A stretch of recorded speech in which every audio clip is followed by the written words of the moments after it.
जय माता दी। मेरे सभी प्यारे दोस्तों, मैं लक्ष्मी शर्मा बड़ों को चरण स्पर्श, छोटों को प्यार और बराबर वालों को दिल से नमस्कार करती हूँ।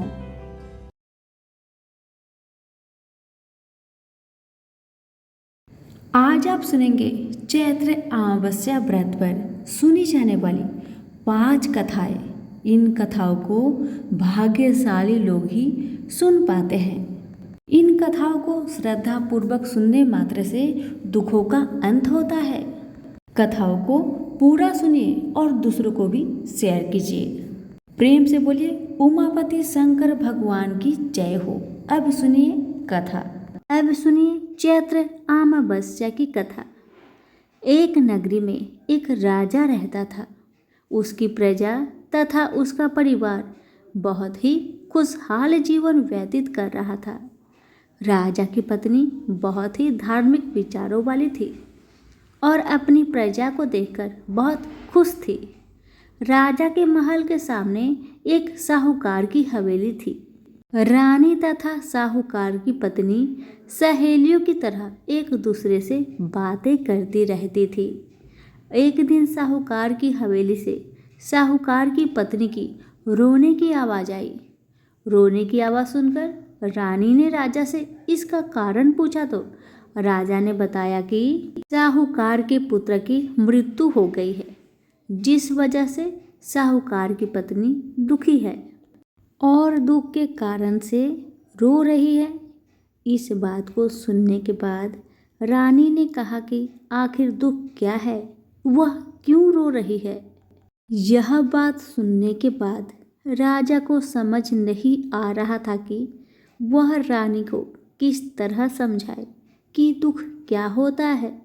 राजा ने रानी को कहा, जिस दिन तुम्हारे पुत्र की मृत्यु होगी उस दिन तुम्हें पता चल जाएगा कि दुख क्या होता है।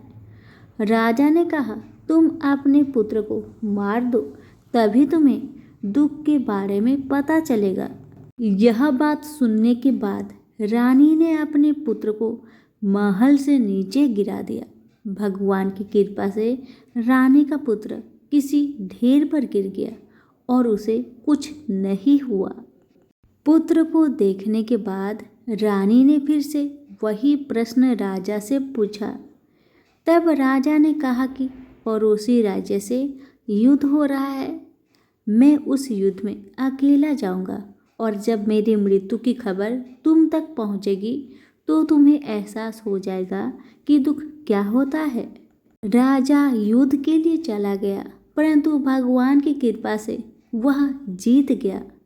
राजा घर वापस आ गया और वह सोचने लगा कि आखिर ऐसी क्या बात है कि वह रानी को दुख का एहसास नहीं करवा पा रहा। इसके बाद राजा ने रानी को बुलाकर कहा कि वह दोनों गंगा यात्रा के लिए जाएंगे, इसलिए रानी तैयार हो जाए और गंगा किनारे जाकर वह गंगा में कूद जाएगा। रानी ने गंगा यात्रा की तैयारी शुरू कर ली। दूसरी तरफ कैलाश में भगवान शिव ने सती को कहा कि मैं कलयुग में तुम्हें सुख आत्मा के दर्शन कराता हूँ। यह कहने के बाद भगवान शिव जी ने बकरी तथा माता पार्वती ने बकरी का रूप धारण कर लिया। इसके बाद वह नदी किनारे घास चरने लगे। वहीं पर राजा अपनी रानी के साथ आ गया। राजा तथा रानी ने वहाँ भोजन किया और विश्राम करने लगे। उस समय राजा पानी लेने चला गया। वहीं पर माता पार्वती ने शिव जी से कहा कि रानी दुख देखना चाहती है और भगवान से पूछने लगी कि रानी को दुख का एहसास क्यों नहीं हो रहा। रानी ने पशुओं को मनुष्य की बोली बोलते हुए सुन लिया। उसने सुना कि भगवान शिव माता पार्वती से कह रहे थे कि रानी ने अमावस्या का व्रत किया था, जिस कारण उसको दुख नहीं भोगना पड़ रहा। पिछले जन्म में रानी ने अमावस्या का व्रत किया और इस जन्म में वह अब सुख भोग रही है। इसके बाद उन्होंने कहा कि यहाँ राजा गंगा में भी नहीं मरेगा, रानी ने यह बातें सुनने के बाद राजा को सारी बातें बता दी। इसके बाद राजा रानी महल में वापस आ गए। राजा ने अपनी प्रजा को भी अमावस के व्रत करने की आज्ञा दी और कहा कि जो भी मनुष्य अमावस्या का व्रत करेगा उन्हें हमेशा सुख समृद्धि हासिल होगी। प्रेम से बोलिए उमापति शंकर की जय हो। कथा अच्छी लगी तो लाइक शेयर करना ना भूले। संजय बोले, हे धृतराष्ट्र। तब श्री कृष्ण दयायुक्त नेत्रों में आंसू भरकर व्याकुल चित अर्जुन से बोले, हे अर्जुन, अनार्थ का सेवन करने योग, अपयश कारक, नरक में गिरने वाला मोह इस समय तुम्हारे मन में कहाँ से आया? तुम कायर मत बनो, यह शोभा नहीं देता। तुम हृदय की दुर्बलता को त्याग कर युद्ध के निमित्त खड़े हो जाओ। अर्जुन ने कहा, हे मधुसूदन, मैं रण में पूज्य भीष्म और द्रोणाचार्य के ऊपर वान का प्रहार कर कैसे युद्ध करूंगा? इस लोक में महात्मा गुरुजनों को न सताकर भीख मांगकर भोजन करना उत्तम है और अर्थ की कामना के लिए तो गुरुजनों को मारकर उनके रक्त से सने भोगों को कैसे भोगूंगा? हम नहीं जानते कि युद्ध में हम दोनों में से कौन जीतेगा। यदि हम जीत भी लेंगे तो भी जिनको मारकर हम जीवित रहना नहीं चाहते, वही धृतराष्ट्र के पुत्र हमारे सामने प्रस्तुत है। दीनता से मेरी स्वाभाविक वृत्ति नष्ट हो गई और धर्म के विषय में मेरा चित्त मोहित हो गया है।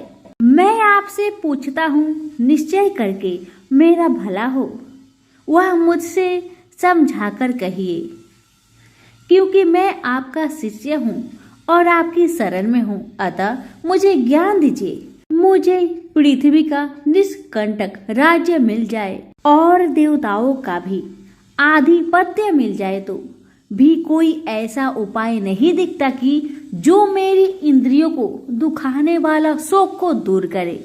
हे गोविंद, मैं युद्ध नहीं करूंगा। यह कहकर अर्जुन चुप हो गए। संजय बोले, हे राजन, दोनों सेनाओं के बीच में खिन्न होकर बैठे अर्जुन से भगवान श्री कृष्ण ने यह वचन कहे, हे अर्जुन, जिसके लिए शोक नहीं करना चाहिए तू उसके लिए शोक करता है और पंडितों के से वचन तो कहता है, परंतु लोग न मारो का सोच करते हो न जीवतों का। यह बात असंभव है कि मैं पहले न था, तुम भी न थे और ये राजा भी न थे और इसके बाद भी न रहेंगे। जैसे देहधारियों की इस देह का लड़कपन, जवानी, बुढ़ापा ये अवस्था होती है, तैसे ही मृत्यु के बाद दूसरी देह की भी होती है। इसलिए पंडित लोग मोक्ष को प्राप्त नहीं होते। इंद्रियों का शब्दादि विषयों से संजोग, जरा, गर्मी आदि सुख दुख का देने वाला है। आने जाने वाले और नाशवान जानकर इन्हें सहन कर। हे नर श्रेष्ठ, सुख दुख को समान मानने वाले जिन वीर पुरुषों को ये ब्रह्म प्रदात कलेश नहीं देते, वह मोक्ष पाने के अधिकारी है। असत वस्तु का तू अस्तित्व नहीं है और सम का अभाव नहीं है। इस प्रकार दोनों का ही तत्व ज्ञानी पुरुष ने देखा है। जिससे यह सारा संसार व्याप्त है, उसका विनाश करने में कोई समर्थ नहीं है। इस अविनाशी, अचित्य और नित्य जीवात्मा के ये सब शरीर नाशवान है। अतएव हे भारत, तुम युद्ध करो। जो पुरुष इस आत्मा को मारने वाला तथा जो मारने वाला मानते हैं, वे दोनों ही ज्ञानी हैं, क्योंकि यह आत्मा न मरती न मारती है। आत्मा न कभी जन्मती न मृत्यु को प्राप्त होती है, न कभी जन्मी थी न कभी मरेगी। यह अनजन्मा, नित्य, कभी न घटने बढ़ने वाली और सनातन है। नष्ट होने पर भी यह नाश को प्राप्त नहीं होती। जो पुरुष इस आत्मा को नित्य अविनाशी, निर्विकार और अनजन्मा मानता है, वह किसको घात कराएगा और किसको मारेगा। जिस प्रकार मनुष्य पुराने वस्त्र फेंककर नया वस्त्र ग्रहण करता है, उसी प्रकार आत्मा पुरानी देह को छोड़कर नई देह धारण करती है। आत्मा को शस्त्र नहीं काट सकते, अग्नि जला नहीं सकते, जल भिगो नहीं सकता, न भीग या गल सकती है और न सूख सकती है। यह अविनाशी, सर्वव्यापी, स्थिर, अचल और सनातन है। यह इंद्रियों से जाना नहीं जा सकता। यह कल्पना से भी परे है और इनमें हेर फेर नहीं हो सकता। इसलिए ऐसा जानते हुए तुम्हें शोक करना उचित नहीं है। महाबाहो, यदि तुम इस आत्मा को नित्य जन्म लेने वाला मानते हो तो भी तुमको शोक नहीं करना चाहिए, क्योंकि जो जन्मा है उसकी मृत्यु है और जिसकी मृत्यु हुई है उसका जन्म होना निश्चय है। अतः जो बात अनिवार्य है उसके लिए सोच करना व्यर्थ है। जन्म लेने से पहले क्या था किसी को मालूम नहीं। मध्य में कुछ प्रकट होता है, फिर मरने से पीछे क्या होगा कोई नहीं जानता। ऐसी दशा में किसी की बात का सोच करना क्या तुमको उचित है? कोई मनुष्य तो इस आत्मा को आश्चर्य से देखता है, आश्चर्य वक्त वर्णन करता है, कोई आश्चर्यवत मानकर सुनता है, परंतु कोई देख कह तथा सुनकर भी भली प्रकार नहीं जानता है। सबके शरीर में यह आत्मा नित्य अविनाशी है। अतः सब प्राणियों के लिए तुमको सोच करना उचित है। अपने धर्म को भी छोड़कर घबराना उचित नहीं है, क्योंकि क्षत्रिय को धर्म पूर्वक युद्ध से बड़ा और कुछ भला करने वाला नहीं है। हे पार्थ, बिना इच्छा किए स्वर्ग का द्वार रूप युद्ध तुमको स्वतः प्राप्त हुआ है। ऐसा सुअवसर भाग्यवान क्षत्रिय को ही मिलता है। यदि तुम अपने धर्म के अनुसार इस संग्राम को न करोगे तो अपना धर्म और पराई खो बैठोगे और पाप को प्राप्त होगे। सब लोग सदा तुम्हारी आकृति करेंगे और प्रतिष्ठा वाले पुरुष के लिए अपयश का होना मृत्यु से भी बढ़कर है। हे महारथी, समझेंगे कि अर्जुन डरकर संग्राम से हट गया, और तब जो लोग तुम्हारे पराक्रम की निंदा करते हुए अनेक तरह के दुर्वचन कहेंगे, इससे बढ़कर दुख तुमको क्या होगा? यदि युद्ध में नष्ट हो गए तो स्वर्ग के भागी होगे, जितने पर पृथ्वी का राज्य करोगे। इसलिए युद्ध के निमित्त दृढ़ प्रतिज्ञा होकर खड़े हो जाओ। सुख दुख, लाभ हानि, जय पराजय सबको समान समझकर युद्ध के लिए तैयार हो जाओ। ऐसा करने से तुम पाप को प्राप्त नहीं होगे। हे पार्थ, यह ज्ञान उपदेश ज्ञान योग के विषय मैं तुमसे कहा। अब निष्काम कर्म योग के विषय में सुनो। जिस ज्ञान को पाकर कर्म बंधन से तेरी मुक्ति होगी। कर्म योग मार्ग में एक बार प्रारंभ किए कर्म का नाश नहीं होता और विघ्न पड़ने पर भी शुभ फल होता है, तथा इस कर्म का केवल प्रारंभ ही संसार के भय से छुड़ाकर पूर्ण ब्रह्मा प्राप्त कराता है। निश्चय करने वाली बुद्धि इस निष्काम कर्म में एक ही कामना वाले पुरुषों की बुद्धि एकाग्र नहीं रहती, उसकी शाखा पर शाखाएं होती है। ऐसी दशा में मनुष्य संदेह में रह जाता है।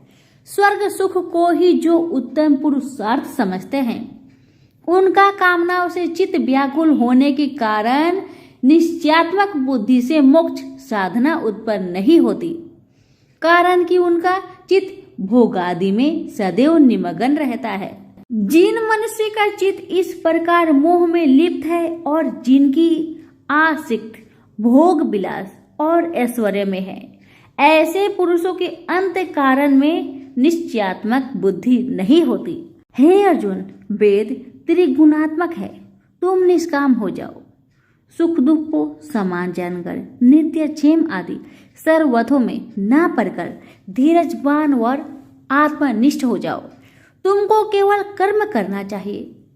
तुम्हारे अधिकार में फल नहीं। तुम ना तो फल की अभिलाषा से काम करो और ना निकम्मे ही रहो। फल की आशा त्याग कर सफलता व असफलता को समान समझकर तुम योगस्थ होकर कर्म करो। फल की इच्छा रखने वाले निष्कृष्ट होते हैं। निष्काम कर्म करने वाला पुरुष ईश्वर की कृपा से इसी संसार में सुकृत तथा दुष्कृत इन दोनों का ही त्याग कर देता है।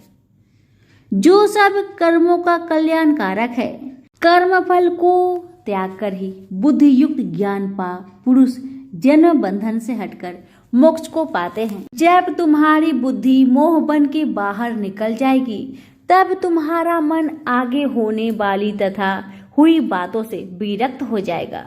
अनेक श्रुति स्मृतियों के वचनों को सुनने से तुम्हारी बुद्धि भ्रमित हो गई। जिस समय वह निश्चल होकर आत्मा में स्थित होगी, तभी उसको तत्व ज्ञान प्राप्त होगा। अर्जुन ने पूछा, हे केशव, आत्मा स्वरूप में निश्चल बुद्धि वाला किसको कहा है? उसके लक्षण क्या है?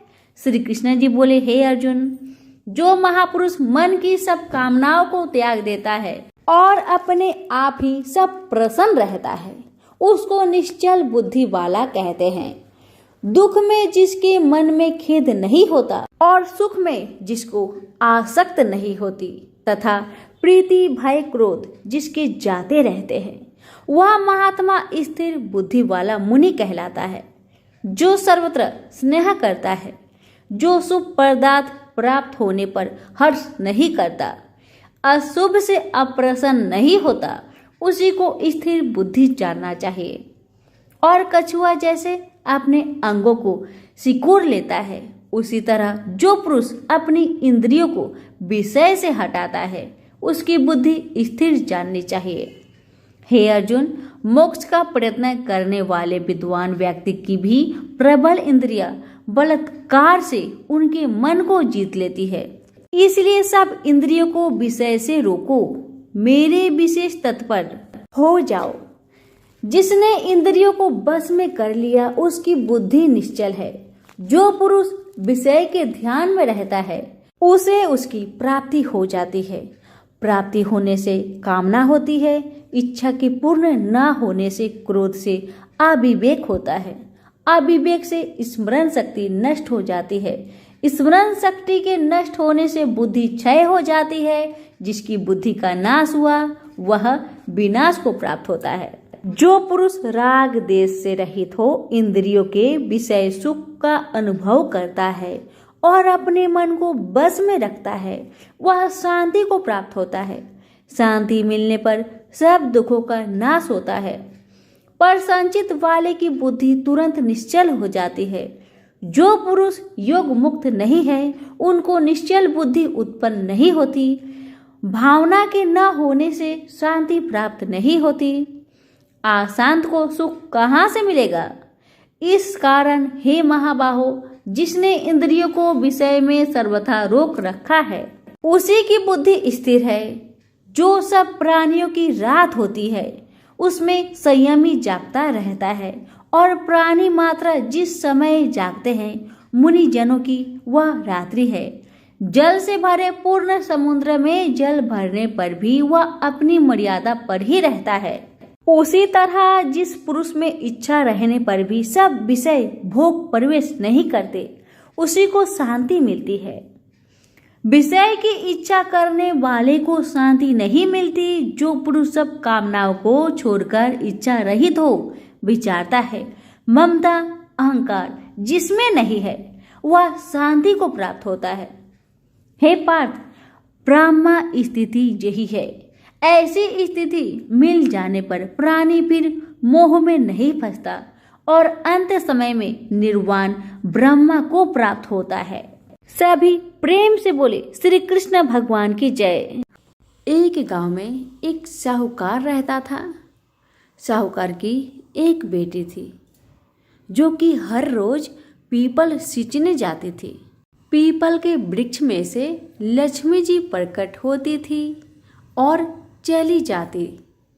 एक दिन लक्ष्मी जी ने साहूकार की बेटी से कहा कि तू मेरी सहेली बनेगी? तब लड़की ने कहा, मैं अपने पिताजी से पूछकर कल बताऊंगी। अब साहूकार की बेटी ने घर आकर अपने पिता को सारी बात बताई। तब उसके पिताजी बोले कि वह तो लक्ष्मी माता है, आपने को और क्या चाहिए, तुम लक्ष्मी माता की सहेली बन जाओ। दूसरे दिन वह लड़की फिर गई। तब लक्ष्मी जी पीपल के पेड़ से निकलकर आई और कहने लगी, सहेली बनेगी मेरी? तब लड़की ने कहा, हाँ क्यों नहीं, जरूर बनूंगी। अब लक्ष्मी जी और वह लड़की दोनों जन सहेली बन गई। एक दिन लक्ष्मी जी ने अपनी सहेली को खाने का न्योता दिया।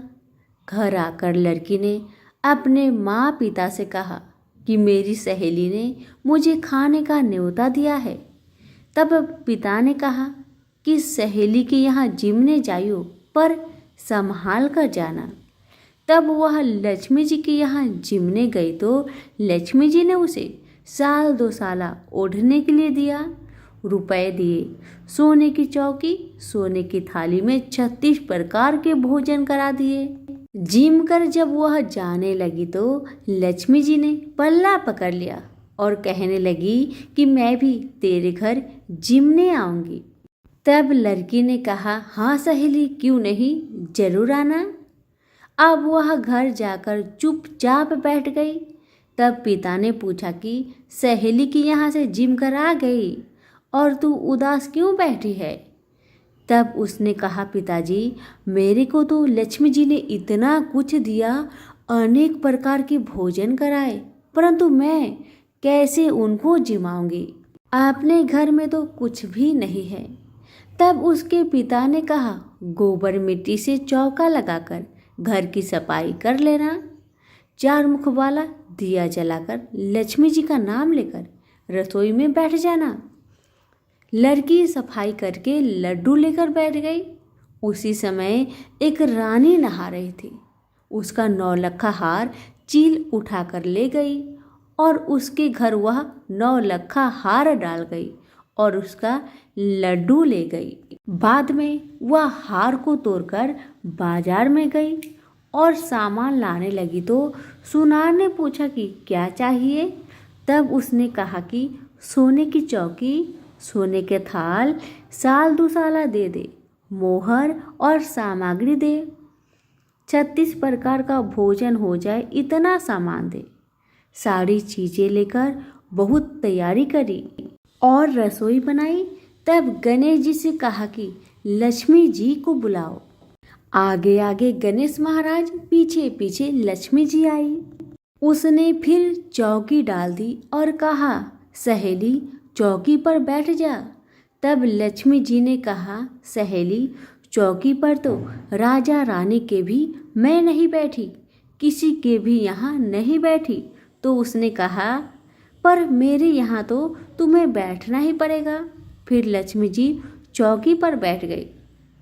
तब उसने बहुत खातिर की, जैसे लक्ष्मी माता ने करी थी वैसे ही उसने भी करी। लक्ष्मी जी उस पर बहुत प्रसन्न हुई और घर में खूब रुपए एवं लक्ष्मी हो गई। साहूकार की बेटी ने कहा, मैं अभी आ रही हूँ, तुम यहीं पर बैठी रहना। और वह चली गई। लक्ष्मी जी गई नहीं और चौकी पर बैठी रही। उसको बहुत दौलत दी। हे लक्ष्मी माता, जैसे आपने साहूकार की बेटी को दिया वैसे सबको देना। कहानी सुनते, हुक्कारा भरते अपने सारे परिवार को देना, पीहर में देना, ससुराल में देना, बेटे पोते को देना। हे लक्ष्मी माता, सबका कष्ट दूर करना, दरिद्रता दूर करना, सबकी मनोकामना को पूर्ण करना। तो प्रेम से बोलिए लक्ष्मी माता की जय हो। पौराणिक काल में एक लड़की थी जिसका नाम था वृंदा। राक्षस कुल में उसका जन्म हुआ था। वृंदा बचपन से ही भगवान विष्णु जी की परम भक्त थी। बड़े ही प्रेम से भगवान की पूजा किया करती थी। जबकि वह बड़ी हुई तो उनका विवाह राक्षस कुल में दानव राज जलंधर से हो गया। जलंधर समुद्र से उत्पन्न हुआ था। वृंदा बड़ी ही पतिव्रता स्त्री थी, सदा अपने पति की सेवा किया करती थी। एक बार की बात है, जब देवताओं और दानवों में युद्ध हुआ, तब जलंधर युद्ध पर जाने लगे तो वृंदा ने कहा, स्वामी आप युद्ध पर जा रहे हैं, आप जब तक युद्ध में रहेंगे मैं पूजा में बैठकर आपकी जीत के लिए प्रार्थना करती रहूंगी, और जब तक आप वापस नहीं आते मैं अपना संकल्प नहीं छोड़ूंगी। जलंधर तो युद्ध में चले गए और वृंदा व्रत का संकल्प लेकर पूजा में बैठ गई।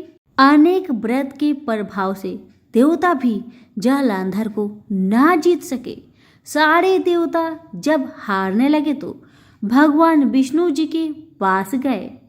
सबने भगवान से प्रार्थना की तो भगवान कहने लगे कि वृंदा मेरी परम भक्त है, मैं उसके साथ छल नहीं कर सकता। पर देवता बोले, भगवान दूसरा कोई उपाय भी तो नहीं है, अब आप ही हमारी मदद कर सकते हैं। तब भगवान ने जलंधर का ही रूप रखा और वृंदा के महल में पहुंच गए। जैसे ही वृंदा ने अपने पति को देखा, वे तुरंत पूजा में से उठ गई और उनके चरण को छू लिए। जैसे ही उनका संकल्प टूटा, युद्ध में देवताओं ने जलंधर को मार दिया और उसका सिर काट कर अलग कर दिया। उनका सिर वृंदा के महल में जा गिरा। जब वृंदा ने देखा कि मेरे पति का सिर तो कटा पड़ा है, तो फिर ये जो मेरे सामने खड़े हैं ये कौन है? तब वृंदा ने पूछा, आप कौन हैं जिसका स्पर्श मैंने किया? तब भगवान अपने असली रूप में आ गए और वे कुछ ना बोले। अब वृंदा सारी बात समझ गई। उन्होंने भगवान को श्राप दिया कि आप पत्थर के हो जाओगे। भगवान तुरंत पत्थर के हो गए। सभी देवतागण हाहाकार करने लगे। लक्ष्मी जी रोने लगी और प्रार्थना करने लगी।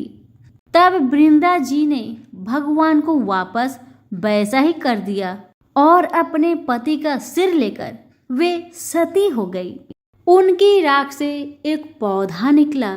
तब भगवान विष्णु जी ने कहा, आज से इसका नाम तुलसी है और मेरा एक रूप इस पत्थर के रूप में रहेगा, जिसे शालिग्राम के नाम से तुलसी जी के साथ ही पूजा जाएगा। और मैं बिना तुलसी जी के प्रसाद स्वीकार नहीं करूँगा। तब से तुलसी जी की पूजा सभी करने लगे और तुलसी जी का विवाह शालिग्राम जी के साथ कार्तिक मास में किया जाता है। कथा यहीं पर समाप्त हुई। सभी प्रेम से बोले, तुलसी माता की जय हो। एक गांव में एक माँ और उसकी छोटी सी बेटी रहा करती थी।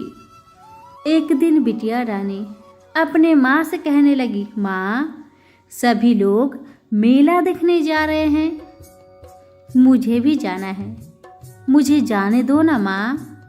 बिटिया की बात सुनकर माँ ने कहा, बेटी तुम छोटी हो, अगर मेले में जाओगी तो वहाँ पर बहुत भीड़ होगा, तुम गिर जाओगी, तुम्हें चोट लग जाएगी। लड़की ने अपनी माता की बात नहीं सुनी और मेला जाने के लिए तैयार होने लगी। बिटिया को जाने से पहले माता ने कहा, ठीक है, अगर तुम जाना ही चाहती हो तो लो, ये घी की बनी लड्डू है जो गणेश जी को अति प्रिय है, तुम ले जाओ। इसमें से एक लड्डू गणेश जी को खिला देना और एक लड्डू तुम खा लेना। और ये रहा पानी, गणेश जी को लड्डू खिलाने के बाद उन्हें पानी पिलाना बिल्कुल भी मत भूलना, और जो पानी बच जाए उस पानी को तुम भी पी लेना। लड़की लड्डू और पानी लेकर गणेश मेले में चली गई। सभी गांव वाले गणेश मेले में घूमे फिरे, सभी लोग वापस चले आए, पर वह बच्ची मेले से वापस नहीं आई। वह बच्ची गणेश जी की मूर्ति के पास जाकर बैठ गई और कहने लगी, गणेश जी, एक लड्डू और पानी आपके लिए है और बाकी जो बचेगा वो मेरे लिए है। इस तरह कहते कहते सारी रात बीत गई। बेचारी लड़की गणेश जी की मूर्ति के पास बैठी ही रही। यह देखकर गणेश जी सोचने लगे कि अगर मैंने यह बच्ची की लड्डू और पानी नहीं खाया तो बेचारी अपने घर जाएगी ही नहीं।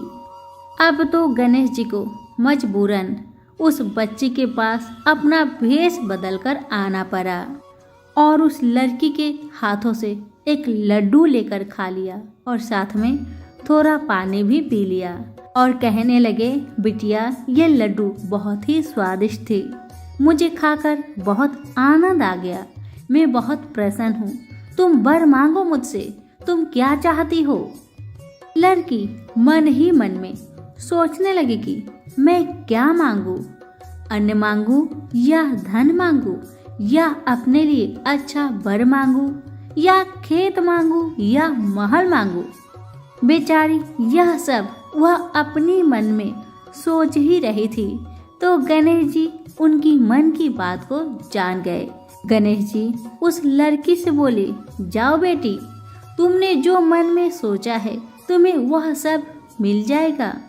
अब लड़की बहुत ही प्रसन्न मन से अपने घर को आई तो माँ ने पूछा, बेटा, तुम इतनी लेट क्यों लगा दी। तब बिटिया ने कहा, माँ, आपने जैसा कहा था मैंने वैसा ही किया है। और देखते ही देखते लड़की ने जो भी अपने मन में सोचा था वह सब कुछ उसे मिल गया। तो सभी प्रेम से बोलिए, विनायक जी की जय हो, गणेश जी की जय हो। कथा यहीं पर समाप्त हुई। धन्यवाद।